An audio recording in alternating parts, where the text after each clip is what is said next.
Bleu de Chanel Parfum and Dior Savage Parfum are going to go head to head in an epic battle of subjectivity. This is subjective. What's up, guys? My name is Nate. Welcome to Paragon Fragrances. It's the battle, the Parfum battle, Dior Savage versus Bleu de Chanel. This is as big as it gets, or if you don't care, it's not. Let's talk about the bad boy first.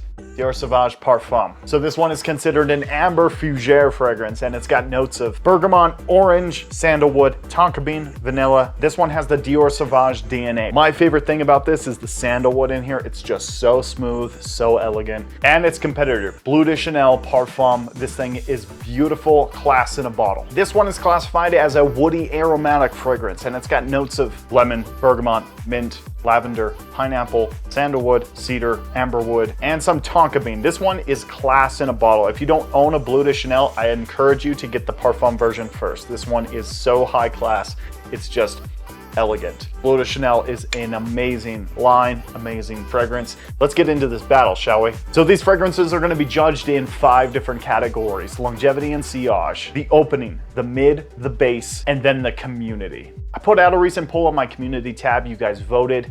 The votes are in, and the vote will be counted towards the winner. Let's get into the opening with Bleu de Chanel Parfum. Bleu de Chanel does it amazing with the opening. The opening is just so citrusy. You get that lemon up top. There's some sandalwood that comes through. It's just beautiful. It's elegant. It's so well done. The opening is critical with any kind of retail environment. You spray it on your hand, you smell it, and you buy it right then and there. It's aromatic, it's fresh, it's uplifting, but it's also got that character of maturity in there. It's so high class, it just does so well with it's Bleu de Chanel. And its competitor, Dior Savage Parfum. In that first hour, you're gonna get a lot of projection, a lot of sillage. This thing is a beast in the opening. It definitely calms down after that hour, but it's so elegant with its opening. There's some orange notes in here that really kick it off. There's no ambroxan listed in here, but we're no suckers. There's ambroxan in here. It's a little synthetic, but it just smells so smooth, so class.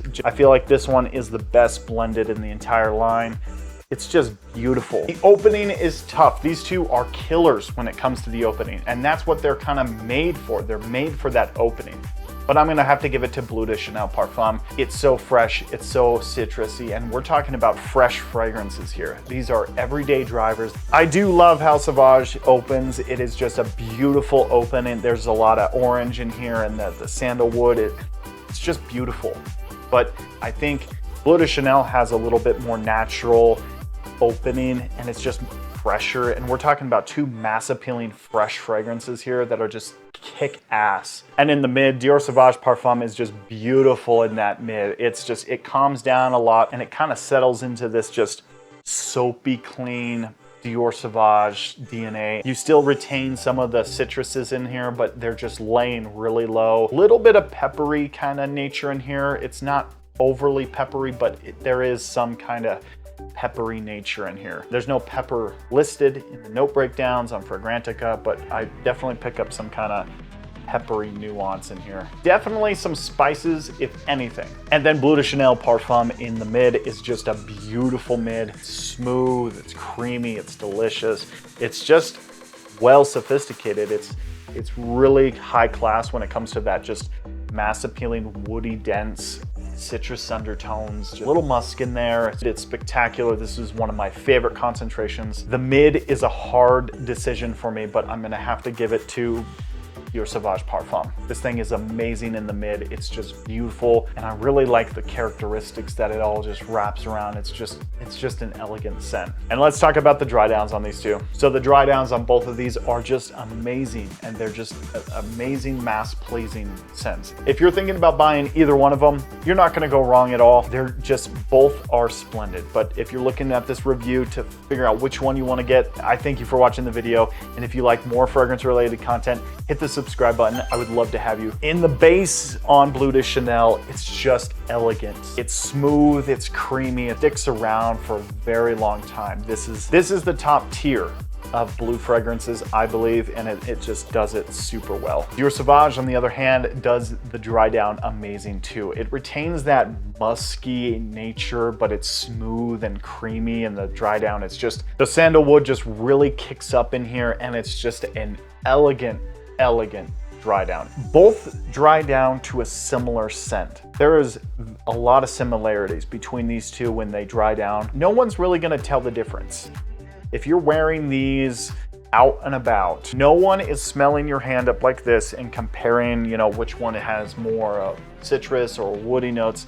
No one cares. Everyone cares about what it smells like in the air. They're not identical, but they do smell of that soapy clean, woody freshness. Man, it's a tie. I could not tell the difference between the two, and they both are beautiful. They both dry down to this perfect, awesome scent. The longevity and sillage on these things are mixed. Let's start with Bleu de Chanel Parfum first. This one doesn't really push off that far. It does definitely work beautifully when it comes to longevity.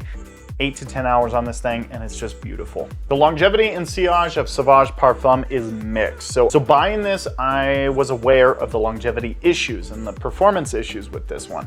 That didn't really stop me from buying it because I got a great deal on this one. I definitely lost it right around that 5 to 6 hour mark, which is disappointing. This one is a very good, beautiful scent, soapy clean, but it didn't last into that 5 to 6 hour range. And with the sillage, you're only gonna get about 2 hours of actual projection off you. And so with that being said, Bleu de Chanel takes the cake for performance. A lot of you guys say that Sauvage Parfum actually performs very well on you. So if that's the case, good for you, because this thing is an amazing scent. I wish it would last a little bit longer though. I did a recent poll here on YouTube about Bleu de Chanel Parfum or Sauvage Parfum, and you guys had an overwhelming 600 votes, and the majority of you guys agree that Bleu de Chanel Parfum is the way to go. And I totally agree with you guys. So with that being said, Bleu de Chanel is the winner. Sorry, Sauvage, you're gonna have to get blown up.